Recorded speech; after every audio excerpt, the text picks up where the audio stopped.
What's up, people? So now that I have finished shitting on one of the most well-received films of 2017, it's time to do it again. This time with Blade Runner. But this movie isn't shit. Blade Runner 2049 was an interesting film and one that I have a lot of things to say about. It was praised as one of the best sequels ever made. Some even went further and said it was one of the rare sequels that surpasses the original. And others thought it was pretty boring. That goes both ways, by the way. Some people thought it was pretty and boring. The sound, the visuals, perfection, genuine perfection, nothing shy of a masterpiece, but everything else in this movie sucks anus. Others thought it was pretty boring. I liked the film. I did a review that no longer exists, but regardless, I still like the film. I don't think it's that great of a film though. Never mind being on the same level as the original. For starters, look at how small these letters are. This shit is hard to read, you know? Okay, now seriously, there are a lot of issues with Blade Runner 2049, and having seen the film again multiple times, and I'll feel confident doing a more in-depth review or analysis or whatever the hell I end up naming this video. It's probably going to be something clickbaity, so don't overthink it.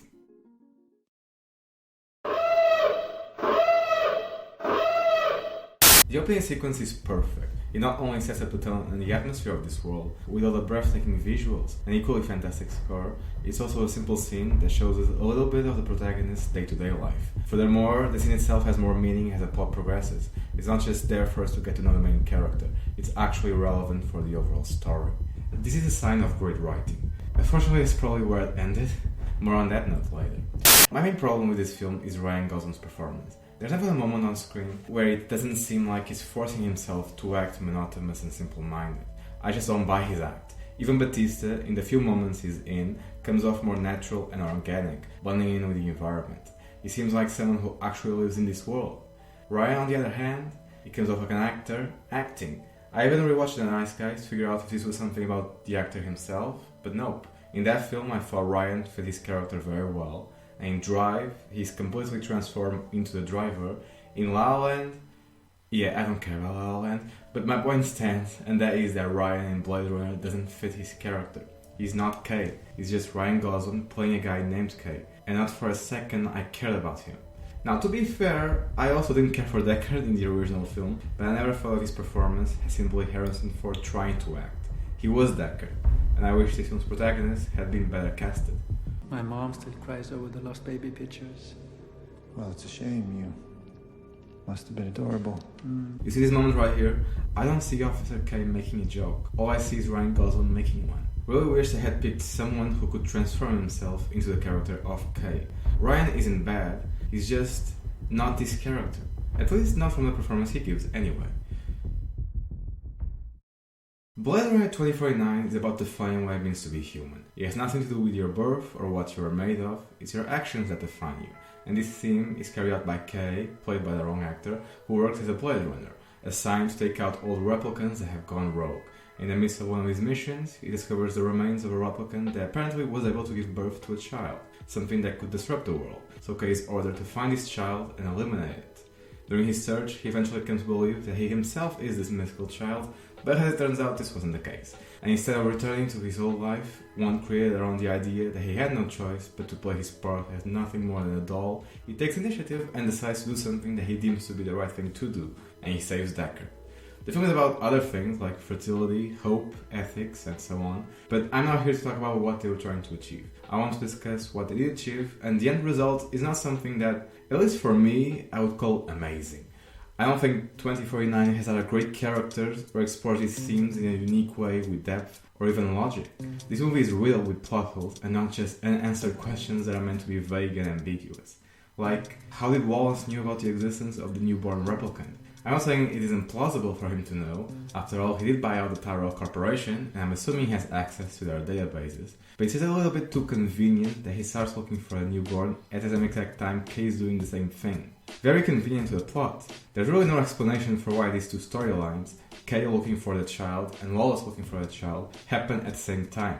It's more than a little bit contrived that the only thing Tyrell left behind was information saying he managed to create a replicant with the ability to procreate, but not saying how to make more like it. Everything about the antagonists is filled with plot holes and contrivances. First of all, Wallace shouldn't want to give replicants the ability to reproduce. It's beyond stupid. It's only making it easier for humans to see replicants as an independent species instead of machines, and helping the replicants at the same time. I get that in the end, all that matters is that there are enough replicants to serve humans as slaves, but this is a very inefficient way to do this.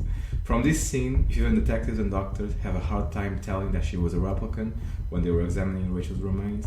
The difference between replicants and humans is almost non-existent by this point. And this tells me that in the Blade Runner universe, they have technology so advanced that they could theoretically create an army of artificial soldiers that are born with 20 years, eliminating the growing process, and you could train them in less than 5 years. Now that could be interesting material for a movie. Anyway, the differences between a replicant and a human are fading, that autopsy saw to that, and giving replicants the power to procreate like humans do is illogical. What he should be doing is trying to figure out a way to mass produce them. If by his own words, he can only create so many, But I can only make so many. why doesn't he focus his energy on a machine that can create 100 or 1,000 replicants at once? That should help him achieve his ultimate goal, and even reinforce the idea that replicants are nothing more than simple tools that can be mass-produced and used for the benefit of mankind. Wallace makes no sense as a character. He's smart enough to save the world from starvation, but not smart enough to realize his plan is really dumb. And he's assuming that Tyrell really found a way to make fertile replicants, when Rachel could have been a one-and-done type of experiment. This is my theory, by the way. Rachel was a replicant, a new model that wasn't even aware of her origins. Deckard, I like to believe he was a replicant as well. The original film looks better that way, at least the final cut. Assuming they are both replicants, I have some questions about their ability to reproduce. From both Blade Runner films, we understand that it's a thin line that separates replicants from humans, so I'm assuming their physiology is almost identical to ours, which virtually makes the difference between both species completely irrelevant. They can think, feel, grow old, and now thanks to Tyrell, they can even procreate like humans do. My question is this: if their reproductive system is identical to ours, and both Rachel and Deckard were unique experiments, does that mean that the egg and sperm needed to create life were artificial as well? Or were they from another source, like, say, humans? In this scenario, I'm assuming that Rachel and Deckard were both implanted with cells from actual human beings, and the end result of this will be a female artificial human, Rachel, capable of carrying a human child in her womb and give birth. I know the film really wants us to believe that life found a way, regardless of anything else, but Wallace is working under the assumption that whatever Tyrell did to Rachel, and maybe Deckard, is some kind of miracle, when in reality it could very well have been an experiment to see if androids could carry human babies in their wombs, or something similar. This would mean that Anna is nothing more than someone who happened to be inside a machine for 9 months and be birthed from it. This could even account for a weak immune system. I know this theory is a shot in the dark, but it's just here to illustrate the many conveniences and assumptions surrounding Wallace and his character. He knows just enough to pose a threat to our hero, but not enough to either fully accomplish his plan or realize it will eventually backfire in a spectacular way. Same with the villains of the film. Let's talk about Luz and everything she does throughout the plot.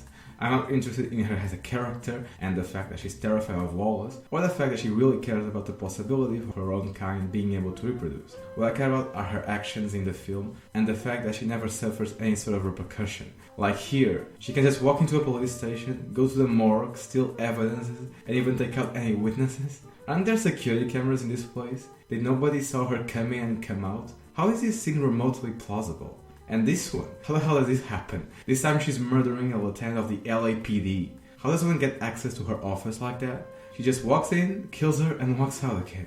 Is this future that fucked up, that murdering a high-ranking member of the police force just not that big of a deal? And then this character had any friends or someone who might want to revenge her, or at least find out what happened? Something that could have made this film stronger, both from a narrative standpoint and covering plot holes, is a plot line with the police or some other governmental agency tracking down this bitch. After all, so far she has done a lot of things I would consider to be illegal, like murder and stealing evidences. So why isn't nobody going after her? It's baffling. Like this one line about telling Mr. Wallace that it was self-defense. I'm gonna tell Mr. Wallace you tried to shoot me first, so I had to kill you. What the hell does that guy have to do with self-defense cases? Does Wallace own the police and can thereby control their actions and decide which cases to investigate and which ones to ignore? This entire narrative makes no goddamn sense. It's just bullshit. Kay is either very stupid or the plot is. You see, before Kay found that wooden horse in a junkyard, he was looking for something in the LAPD archives for that date. He was trying to figure out what was so special about June 10th, 2021. And he found out that there were 2 kids that happened to share the same DNA. something that's impossible, so he immediately assumes one of them is a copy of the other. If Kay was wondering whether or not he was the child, why didn't he just compare his own DNA to the one he found? He's a cop, so I'm guessing this isn't impossible. It could be that Kay wasn't thinking straight, but still, this is something he could have easily done to figure out the truth. For plot's sake, Kay doing this would have immediately eliminated that twist by the end, but leaving this huge gap in the story doesn't make for a very strong film. And the DNA. The date represents Anna's birthday, but why do records of her exist at all? If the point was to hide her from the world, it would make sense to give her another date as her birthday, or keep her completely off books. It seemed that the only reason there's a record of her is to show that she died, but some boy that happened to share the same DNA lived. The boy is a decoy for anyone who attempts to search that date, so they think the baby is male. But if there hadn't been any record of the boy, it would have been impossible to track Anna down since no knowledge would exist and there would be no more leads. So why did they create the boy? Is the boy Kay? Is Kay somehow a replicant of Anna? Does that mean he actually had a childhood? There isn't much logic in a plan to hide Anna, but leave traces of her existence just because. And from her reaction to Kay realizing he wasn't Rachel's child, You imagined it was you. You did. You did. I'm guessing she had nothing to do with him having Anna's memories, and this wasn't part of some major long-term plan. And Kay wasn't a decoy after all. And Anna's reaction after seeing her memories inside Kay, she was just sad. She didn't react like the type of person that planned for a replicant with her memories to track her down so she could lead this major revolution. If anything, she was as emotional about this particular memory and then say it's hers because it is illegal to implant real memories, and Kay is technically a cop, so not saying anything is a smart move here. Kay was only able to find Anna and figure out who she is because he happened to share her memories, the perks of being a protagonist, and because of the DNA thing. If that anomaly didn't exist, then Anna would have been completely off radar. Nobody would have been able to find her, exactly like Deckard wanted to. This film leaves a lot to be desired in the writing department. Everything went downhill from the opening scene.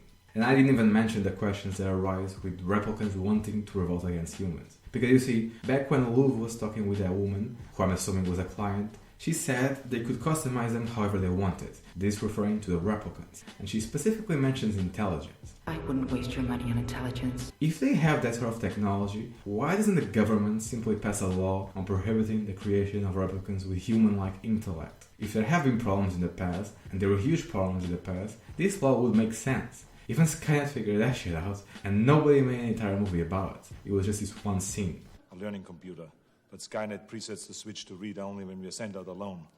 Doesn't want you to do too much thinking, huh? No. The threesome. Yeah, I don't like it. And apparently I'm the only person in the world that doesn't like it. Fuck it.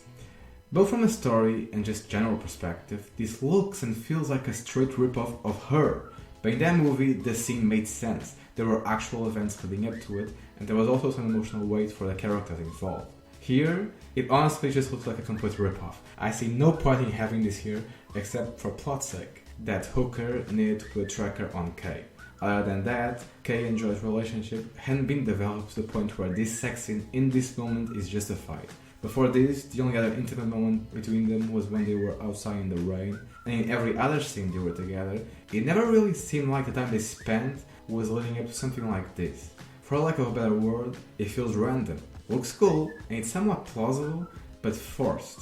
If this was what the filmmakers and writers had in mind, then Kay and Joy's relationship needed to be stronger. There needed to be something more. Now, speaking on the presentation itself, it looks good, but at the same time, it feels bland and vague. There's nothing here that tells me this takes place in the Blade Runner universe. It's just a really well done, cool looking science fiction sex scene with some weight thanks to the score, but that's it. I get nothing else from this scene except the feeling that something isn't right. Because it's a ripoff of Her. Joy. She's the element that grounds Kay down and gives him a sort of depth, for lack of a better word. If she wasn't here, the plot wouldn't change much, but Kay as a character would suffer, since she's the only thing that gives Kay something else to do when he isn't doing his job. She makes him seem more human, or at least that's the argument a lot of people who love this film have used. And some even went further and said she was such a great character that the question of whether or not she was just following her programming or has real feelings for Kay has risen. As far as making Kay a more interesting character, I would agree. I still have many issues with Ryan's performance, but overall I like that he has someone there for him. I like the fact that Joy is part of his life. But I'm calling bullshit on her being her own character. I don't even consider this a point the movie was trying to make. Her only character trait is that she loves Kay, so the question of whether or not she has real emotion or even consciousness never really passed through my mind. I think this is one of those cases where people are seeing things they want to see.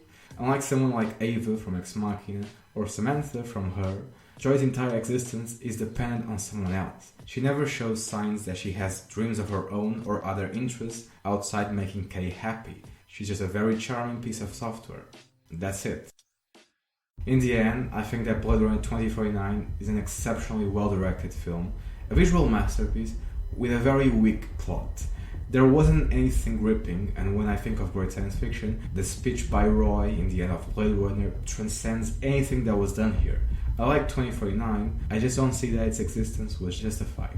All the themes, like finding a mythical Christ figure or putting humanity on a pedestal, all of that is great, but there are also things I could find in a dozen other films. There's nothing exceptionally done here that tells me 2049 has a voice of its own. Even in the score, not saying it doesn't fit, but it's definitely not unique. You're gonna tell me that music playing in the background doesn't sound incredibly similar to this theme from The Dark Knight Rises?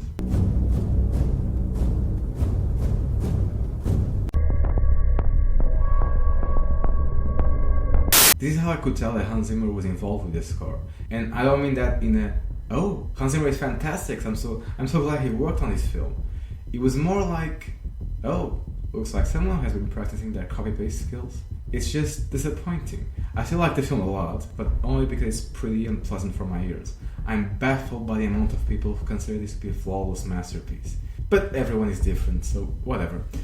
If they're still going to make more films, which they probably are, could the next one focus on the riots and revolutions that happened between the replicants and the humans? That would certainly be a more fascinating subject matter, like a retelling of Spartacus, but with a sci-fi vibe. I think that can make for a very interesting film. More interesting than this one, that is. Anyway, thanks for watching, hope you like it, comment below, down below, with an upvote for the algorithm, and I'll see you next time. Bye bye!